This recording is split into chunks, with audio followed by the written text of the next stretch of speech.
बृहस्पति का मार्गी से वक्री होने पर क्या प्रभाव पड़ेगा धनु राशि वालों के लिए। देखिए धनु राशि वालों, आपकी राशि के अनुसार से बृहस्पति आपकी राशि के अनुसार से आपके लग्नेश है और बहुत महत्वपूर्ण भावों के मालिक हैं, केंद्र के और साथ साथ आपके लग्नेश के लग्न के मालिक हैं।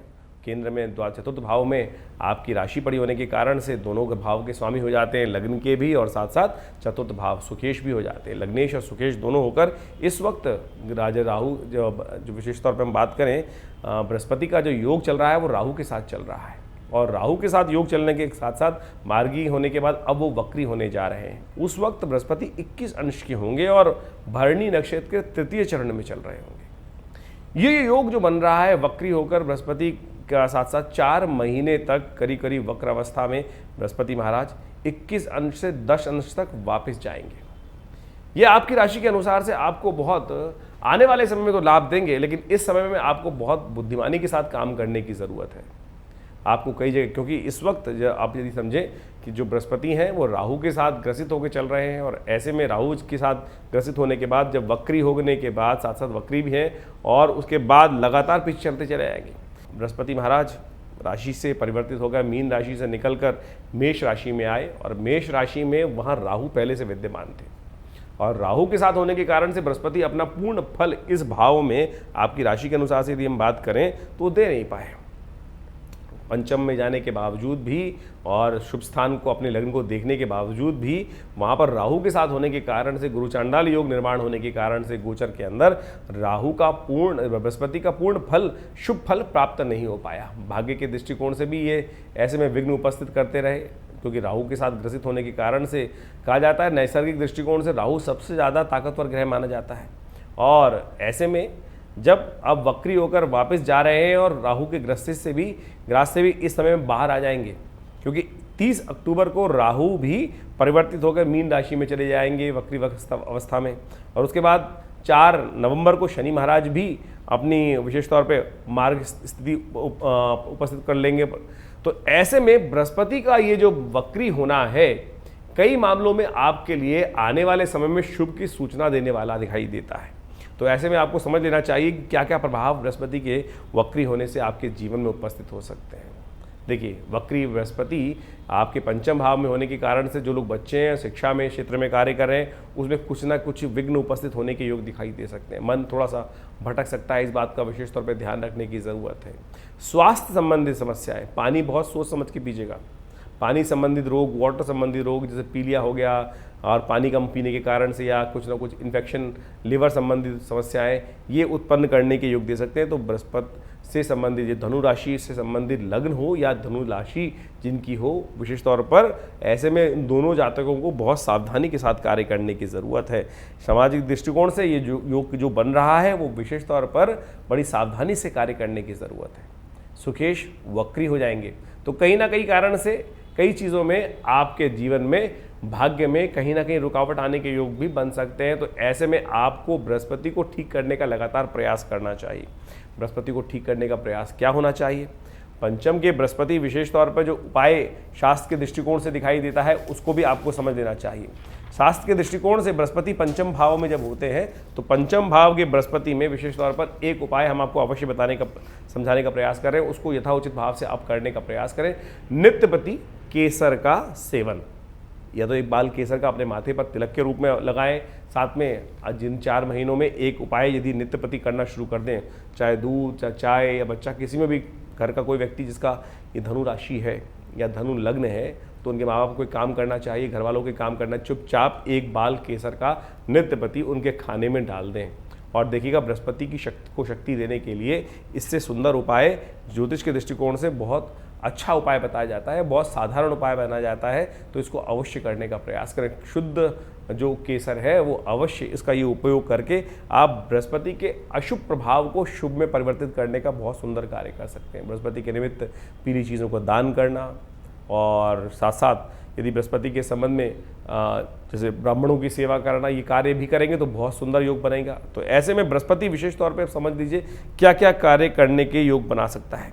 विशेष तौर पर आपके आचरण में कहीं ना कहीं परिवर्तन होने के योग बनते दिखाई दे रहे हैं और शिक्षा संबंधित कार्यों में कहीं ना कहीं रुकावट आने के योग बन सकते हैं। विचार, बृहस्पति का संबंध विचारों से भी है, पंचम भाव विचार का भी भाव है, तो वहां पर भी कुछ ना कुछ विचारों में कहीं ना कहीं कोई जड़ता आने के योग भी बन सकते हैं। तो ऐसे में विशेष तौर पर ध्यान रखते हुए कार्य करने की ज़रूरत है।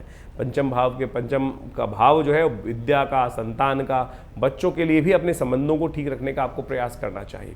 कहीं ना कहीं बच्चों के साथ संबंधों में कुछ ना कुछ एरोगेंसी के कारण से या अपनी चलाने के कारण से कुछ ना कुछ संबंधों में कटुता आने के योग बन सकते हैं। तो ऐसे में विशेष तौर पर बृहस्पति का उपाय करना बड़ा श्रेष्ठ है। हल्दी का टीका लगा लीजिए, ये उपाय कर लीजिए।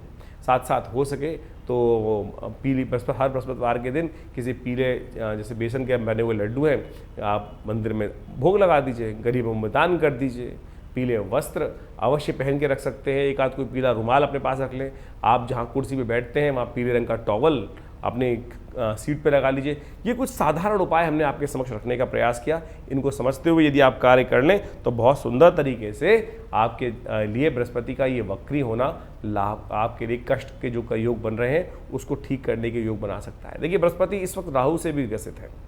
30 अक्टूबर को राहु से के ग्रास से निकल जाएंगे बृहस्पति, और उसके बाद बृहस्पति का यहाँ वक्र स्थिति चलती रहेगी जो चलने वाली है 31 दिसंबर तक। उसके बाद बृहस्पति जब वापस करीब करीब 11 अंश तक पहुंच जाएंगे, अश्विनी के चतुर्थ चरण में पहुंच जाएंगे, तब जाकर बृहस्पति पुनः मार्गी होंगे। और वो जो बृहस्पति का समय होगा, मैं कहूँगा आने वाले जो 5 महीने उसके बाद होंगे, जनवरी, फरवरी, मार्च, अप्रैल, मई तक बृहस्पति का जो योग रहेगा, 20 अंश जब बृहस्पति चलेंगे का पूरा गोच चलेगा, वो एक जबरदस्त पीरियड आपके लिए मिलने वाला है। क्योंकि बृहस्पति उस वक्त राहु से भी हट जाएंगे, का प्रभाव जो बृहस्पति पड़ रहा था वो भी हट जाएगा, और साथ साथ बृहस्पति पंचम में पूरी तरह से लग्न को देखते हुए बहुत बढ़िया तरीके से आपके जीवन में शुभ फल देने के अद्भुत योग बनाएंगे। तो इस बात को समझ लें कि ये 4 महीने किसी भी प्रकार से बृहस्पति का वक्री होना आपके लिए, मैं कहूँगा, बैक स्टेप हो रहा है, और उसके बाद फॉरवर्ड स्टेप में आकर जिस प्रकार से बृहस्पति काम करने वाले हैं वो बहुत सुंदर आपके लिए लाभ देने के योग बनाने वाले हैं। ऐसे में विशेष तौर पर जब बृहस्पति का वक्री होने के कारण से आपको कुछ खास बातों का ध्यान रखने की ज़रूरत है। कई बार आपको लग सकता है कि भाग्य पूरी तरह से साथ नहीं दे रहा है, चलती हुई गाड़ी में कहीं ना कहीं कुछ ना कुछ रुकावट आने के योग बन सकते हैं। तो ऐसे में बृहस्पति को थोड़ी शक्ति देने का प्रयास करें। एक उपाय हमने आपको बहुत बढ़िया तरीके से बता दिया है, केसर। केसर आपके लिए इस समय में अमृत का काम करेगा, जबरदस्त बूस्टर का काम करेगा। हर रोज़ केसर का तिलक या केसर किसी भी खाने में विशेष तौर पर डालकर आप बिना नागा लगातार लेना शुरू कर दीजिए, एक बाल केसर का। देखिएगा बहुत ज़बरदस्त तरीके से केसर आपके समस्त कष्टों को दूर करने का योग बना सकता है, भाग्योदय करने का रास्ता आपके लिए प्रशस्त कर सकता है। तो अवश्य इन साधारण उपायों को आप कर लाभ लेने का प्रयास करेंगे तो बहुत सुंदर तरीके से आपके जीवन में लाभ के योग बन सकते हैं। स्वास्थ्य के मामले में ध्यान रखने की ज़रूरत है। जैसा हमने कहा, लिवर संबंधित रोग, वायु संबंधित रोग, गुप्त रोग संबंधित ये सारे जितने भी रोग हैं, इन सब में ये बृहस्पति का वक्री होना पंचम भाव में बैठकर ये कष्ट के योग देता है। तो ऐसे में इन सबको ठीक करने के लिए ये केसर वाला उपाय, हल्दी वाला उपाय, ये आप अवश्य करने का प्रयास कीजिए। बहुत सुंदर तरीके से आप कष्टों को दूर करने के योग बना सकते हैं। कभी कभी हो सके तो चने की दाल लेकर ब्राह्मणों को दान कर दीजिए। यदि आप अपनी सामर्थ्य के अनुसार से एक आध बार अपने वजन के बराबर भी दान कर पाएँ तो बहुत शुभ रहेगा, कल्याणकारी योग बनाए। क्योंकि बृहस्पति महाराज जो बहुत जिस प्रकार का योग बना रहे हैं वो कई क्षेत्रों में जहाँ पे आपको समझाया तो उन क्षेत्रों में कहीं ना कहीं कोई झटका देने के योग बना सकते हैं। ऐसे में शनि महाराज भी वक्री चल रहे हैं और साथ साथ राहु का बृहस्पति के साथ योग भी चल रहा है कि शुरू के करीब 2 महीने तो ये योग रहने ही वाला है। उसके बाद राहु का हट जाना, वहाँ से एक तरह से आधी रिलीफ मिल जाएगी और बाकी रिलीफ दे देगा 31 दिसंबर को बृहस्पति का परिवर्तन कर रहा। ये तो योग गोचर के अनुसार से हुआ। अब जिन लोगों की बृहस्पति की महादशा चल रही है उनकी कुंडलियों में बृहस्पति कहाँ बैठे हुए हैं, शुद्ध अवस्था में है, नवांश में कहाँ है, ये सब चीज़ें देखकर बहुत सुंदर तरीके से भविष्य में होने वाली घटनाओं का पूर्वानुमान लगाने के बाद आपके भविष्य के संबंध में बहुत अच्छे से विवेचना करने का योग बन सकता है। तो इसलिए कोशिशें करें, अपने जीवन में ग्रहों का परिवर्तन समय समय पर जो होता रहता है उसको हमें अच्छे से समझकर कार्य करने का प्रयास करना चाहिए। तो इस बात को समझते हुए कार्य करेंगे तो बहुत सुंदर रहेगा। हमारा आश्रम दिल्ली में विवेकानंद योग आश्रम है। दिल्ली में बहुत बड़ा संस्थान है, पिछले करीब 70 सालों से कार्य कर रहा है। 1960 के दशक से यह आश्रम बना हुआ है। हमारे पिता आचार्य श्री केशवदेव जी महाराज के सानिध्य में यह आश्रम स्टैब्लिश हुआ और यहाँ बहुत सारे समाज की सेवा के कार्य किए जाते हैं, बहुत सारे सेवा भाव रखे जाते हैं। बहुत बड़ी गौशाला है आश्रम के अंतर्गत, बहुत भंडारे चलते हैं, रविवार को बहुत विशाल भंडारा होता है, मंगलवार के दिन सुंदरकांड का सुंदर पाठ होता है। नित्यपति हर रोज़ करीब 8 घंटे यज्ञ रहता है आश्रम पर, आप भी हर रविवार को उस यज्ञ में भाग ले सकते हैं। इसके अलावा माँ भगवती की दिव्य प्रतिमा है जो 1947 में मुल्तान से हमारे आश्रम पे पधारी, वो प्रतिष्ठित हैं। बहुत चमत्कारी 400 साल पुरानी प्रतिमा है, भगवती की चमत्कारी प्रतिमा है और उनका दर्शन कर लेने मात्र से समस्त कष्ट दूर होते हैं। और दिल्ली में ये विवेकानंद हॉस्पिटल योग आश्रम 100 बेड का योग प्राकृतिक चिकित्सा का हॉस्पिटल है जो कार्य क्षेत्र में है। भारत सरकार के साथ मिलकर कार्य करते हैं हम लोग, और बहुत सारे शोध कार्य करीब करीब 100 पुस्तक के आश्रम की तरफ से प्रकाशित हैं जो भारतीय पराविद्याओं पर है। तो ये बहुत सारे कार्य हैं, हम समय समय पर करते रहते हैं। आप भी विवेकानंद योग आश्रम से जुड़े, समस्त जानकारी के लिए नीचे फ़ोन नंबर दिए हुए हैं, उनसे संपर्क साध सकते हैं। धन्यवाद, नमस्कार।